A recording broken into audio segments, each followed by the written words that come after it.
Class 7 के अगर हम बायोलॉजी में बात करते हैं प्लांट टिश्यू के बाद एनिमल टिश्यू का, तो एनिमल टिश्यू के अंदर जो सबसे पहले प्राइमरली फॉर्म में जो हम डिस्कस करते हैं वह हम लोग इपिथेलियल टिश्यू के बारे में करते हैं। इपिथेलियल टिश्यू के सबसे पहले हम उसके डिस्ट्रीब्यूशन के बारे में जानेंगे कि वह हमारे बॉडी सरफेस पे वह किस फॉर्म में और हमारे बॉडी के कहाँ पे किस ऑर्गन्स में और बॉडी के किस पार्ट्स में अपने आप को डिस्ट्रीब्यूट किए हुए रहते हैं, प्रेजेंट रहते हैं।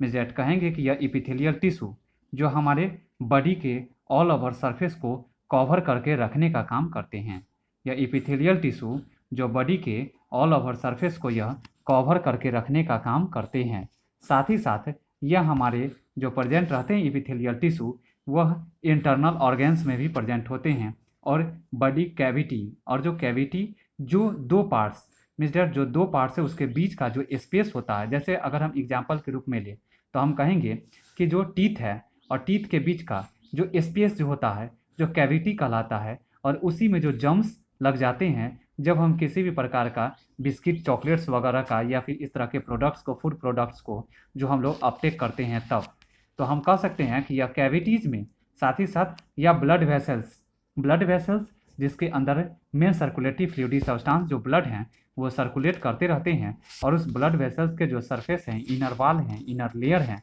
उसमें इपिथेलियल टिश्यू प्रेजेंट होते हैं। कैविटीज़ जो दो पार्ट्स के बीच के जो स्पेस होते हैं उनके बीच में प्रेजेंट होते हैं। साथ ही साथ इंटरनल ऑर्गन्स, बॉडी का जो इंटरनल ऑर्गन जो विजरल ऑर्गन के भी नाम से जाने जाते हैं, जैसे कि लीवर हो गए, किडनी हो गए, पैंक्रियाज हो गए, और इन सभी के जो होते हैं इन सभी के लेयर और सरफेस पे प्रेजेंट जो होते हैं वह इपिथेलियल टिश्यू प्रेजेंट होते हैं। इपिथेलियल टिश्यू जो आउटर प्रोटेक्टिव टिश्यू के भी नाम से जाने जाते हैं, किसमें, तो एनिमल बॉडी के अंदर। मिस कह सकते हैं कि एनिमल बॉडीज़ में आउटर प्रोटेक्टिव लेयर के रूप में प्रोटेक्शन प्रोवाइड करने में जो वाइटल रोल प्ले करने वाले जो होते हैं वह इपिथेलियल टिश्यू होते हैं।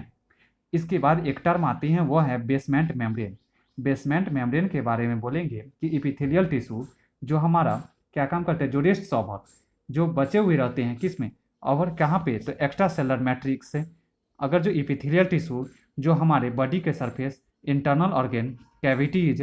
ब्लड वेसल्स, प्रोटेक्टिव लेयर के अलावा जो बच जाते हैं और साथ ही साथ वो जो प्रेजेंट होते हैं तो कहाँ पे, तो हमारे सेल के एक्स्ट्रा सेलर मैट्रिक्स में। कहाँ पे, तो सेल के जो फ्लूइडी मटेरियल्स हैं, एक्स्ट्रा सेलर मैट्रिक्स, और उस सेल के लेयर में, आउटर सेलर लेयर में जो प्रेजेंट होते हैं वह हमारा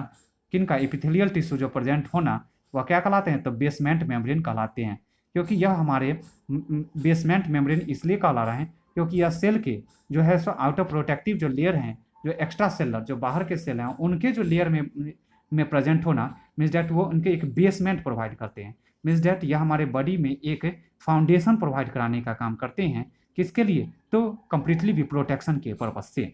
साथ ही साथ हम बात करेंगे तो यह बने जो होते हैं वह कोलाजन फाइबर्स और ग्लाइकोप्रोटीन से बने होते हैं। ग्लाइको का मतलब होता है ग्लूकोज, और प्रोटीन मतलब कह सकते हैं कि कंजुगेटेड टाइप के मटेरियल से मिलकर ये बने होते हैं। कंजुगेटेड मटेरियल्स का मतलब होता है कि जब दो बायोमोलिकुलर कंपाउंड्स जिसमें एक कार्बोहाइड्रेट हो या प्रोटीन हो या लिपिड हो, इस तीनों में से कोई भी दो अगर कंपाउंड्स एक साथ जो जुड़ते हैं वह कंजुगेटेड टाइप के प्रोडक्ट कहलाते हैं। जिसमें हम कहेंगे कि जब ग्लूकोज मॉलिक्यूल जब प्रोटीन के साथ में अटैच करेंगे तो वो ग्लाइकोप्रोटीन का फॉर्मेशंस करने का काम करेंगे। और जबकि अगर हम बात करेंगे कोलाजन फाइबर्स का, तो यह कोलाजन फाइबर्स जो नेचर में प्रोटीनस होते हैं, मीन्स डैट या प्रोटीनस टाइप के सब्सटेंसेस से कोलाजन फाइबर्स का फॉर्मेशंस होते हैं। हम अगर बात करेंगे इपिथेलियल टिश्यू का, तो यह इपिथेलियल टिश्यू जो क्या काम कर, बेसमेंट मेम्ब्रेन के अंदर, यह हम कहेंगे कि इपिथेलियल टिश्यू जो होते हैं वह क्या करते हैं, तो कनेक्टिव टिश्यू से भी ज्वाइन अप होते हैं, जुटे हुए रहते हैं। मतलब बेसमेंट मेम्ब्रेन जो हमारा इपिथेलियल टिश्यू को कनेक्टिव टिश्यू से भी जोड़ने का काम कराते हैं। किसकी सहायता से, तो हमारे ग्लाइकोप्रोटीन और कोलाजन फाइबर्स की सहायता से। अगर हम बात करेंगे कनेक्टिव टिश्यू वह जो होते हैं तो क्या काम करते हैं, तो इपिथेलियल टिश्यू से जो कनेक्टेड होते हैं मीन्स डैट कहेंगे तो वो हमारे ब्लड वेसल्स जो होते हैं, मतलब ब्लड वेसल्स के साथ में कनेक्टेड होकर, और यह ब्लड के सर्कुलेशंस में भी यह इंपॉर्टेंट रोल प्ले करने का काम करते हैं। मतलब कनेक्टिव टिश्यू जो सप्लाई इपिथेलियल टिश्यू को करते हैं वह ब्लड वेसल्स की सहायता से, मीन्स डैट यह मेन सर्कुलेटरी सब्सटेंस ब्लड को भी सर्कुलेट कराने में इंपॉर्टेंट रोल प्ले करने का काम करते हैं। अगर हम बात करेंगे इस इपिथेलियम के डिफरेंट फॉर्म्स का, तो हम कहेंगे कि सबसे फर्स्ट फॉर्म्स जो होंगे वो अरेंजमेंट ऑफ लेयर्स, जिसमें लेयर का अरेंजमेंट किया जाना, जिसमें दो फॉर्म, एक सिंपल इपिथेलियम और एक स्ट्रेटिफाइड इपिथेलियम आएंगे। जबकि अगर हम बात करेंगे दूसरे फॉर्म में, तो सेल का जो आएंगे वह सेल के शेप के बेसिस पे हम कह सकते हैं इसको 3 फॉर्म्स में डिस्ट्रीब्यूट करते हैं, एक स्क्वैमस इपिथेलियम, एक क्यूबाइटल इपिथेलियम और एक कॉलमनर इपिथेलियम। जबकि अगर फंक्शन के बेसिस पे अगर हम इपिथेलियम टिश्यू को डिस्ट्रीब्यूट करते हैं, तो एक सेंसरी इपिथेलियम, एक जर्मिनल इपिथेलियम, एक सिलिएटेड इपिथेलियम और एक ग्लैंड्यूलर इपिथेलियम। मींस दैट कह सकते हैं कि इस तरह से यह मेरा जो इपिथेलियम टिश्यू जो एनिमल्स के ऑल ओवर स्किन के सरफेस पे as a outer protective layer के फॉर्म में, एलिमेंट्री कैनाल के साथ साथ जो है सो माउथ के जो है सो पार्ट्स में, और साथ साथ किडनी के ट्यूब्यूल्स या फिर यूरिनो जेनिटल ट्रैक्ट जो है या पैसेज यूरिनरी ट्रैक्ट, उसमें भी यह इपिथेलियल टिश्यू प्रेजेंट होते हैं। मींस दैट कंप्लीटली जो इंटरनल ऑर्गन्स को प्रोटेक्शन प्रोवाइड कराने का जो रोल प्ले करते हैं वो हमारा इपिथेलियल टिश्यू करते हैं।